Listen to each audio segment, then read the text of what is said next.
Dans un village reculé au cœur de l'Afrique, entouré par des forêts épaisses et des montagnes imposantes, vivait une jeune fille nommée Wemba. Wemba n'était pas comme les autres filles du village. Dès sa naissance, il y avait des murmures et des légendes à son sujet. On disait qu'elle était née sous une lune de sang, un présage de grands bouleversements.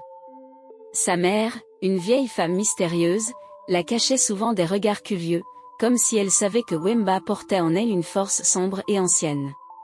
En grandissant, Wemba devint d'une beauté envoûtante. Sa peau était aussi douce que le velours, ses yeux aussi profonds que la nuit, et ses cheveux tressés avec une précision artistique attiraient l'attention de tous ceux qui croisaient son chemin. Mais ce n'était pas sa beauté qui faisait parler d'elle dans tout le village, c'était son pouvoir mystérieux et terrifiant. Wemba possédait un don étrange, ou plutôt une malédiction, que personne ne pouvait expliquer. Lorsqu'un homme osait s'approcher d'elle avec de mauvaises intentions, il se réveillait le lendemain sans son membre viril. Personne ne savait comment elle faisait cela, mais les preuves étaient là, irréfutables. Les hommes du village commencèrent à craindre Wemba, mais ils étaient aussi fascinés par elle. Certains croyaient qu'elle possédait un pouvoir magique, d'autres pensaient qu'elle était une sorcière. Le premier incident se produisit lorsqu'un jeune homme du village, nommé Kanda, tenta d'attirer Wemba dans les bois pour lui faire des avances.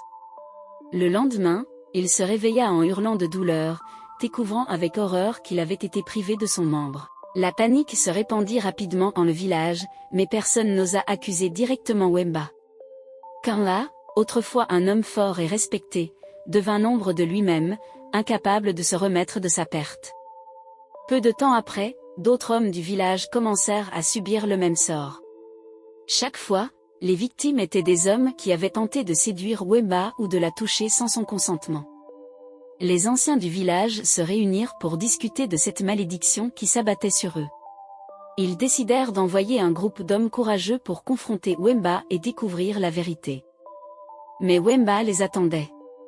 Elle savait que ce jour viendrait, et elle était prête. Lorsqu'ils arrivèrent à sa hutte, ils la trouvèrent assise calmement, entourée de ses plantes médicinales et de ses talismans. Les hommes lui demandèrent des explications, mais Wemba resta silencieuse. Ses yeux, brillants comme des étoiles, fixaient les hommes avec une intensité qui les fit frémir. Finalement, elle parla d'une voix douce mais ferme. Elle leur expliqua qu'elle n'avait jamais voulu ce pouvoir, qu'il lui avait été donné à sa naissance par une force ancienne, une entité que personne ne pouvait comprendre. Cette entité avait juré de protéger Wemba de tout mal, et c'était ainsi que les hommes du village avaient été punis pour leur arrogance et leur désir de la posséder. Les hommes du village, terrifiés et désespérés, décidèrent de consulter un marabout renommé qui vivait dans une région lointaine. Ce marabout, connu pour ses connaissances des forces occultes, accepta de les aider, mais à un prix élevé. Il demanda qu'on lui apporte un objet rare et précieux, caché dans une grotte interdite au sommet de la montagne sacrée du village. Cet objet, disait-on, était la clé pour comprendre et peut-être inverser la malédiction de Wemba. Les hommes entreprirent le voyage périlleux, escaladant la montagne sacrée malgré les dangers qui les attendaient. Ils affrontèrent des créatures sauvages, des tempêtes violentes, et même des visions de leurs propres peurs et désirs les plus profonds. Après plusieurs jours, ils atteignirent enfin la grotte interdite.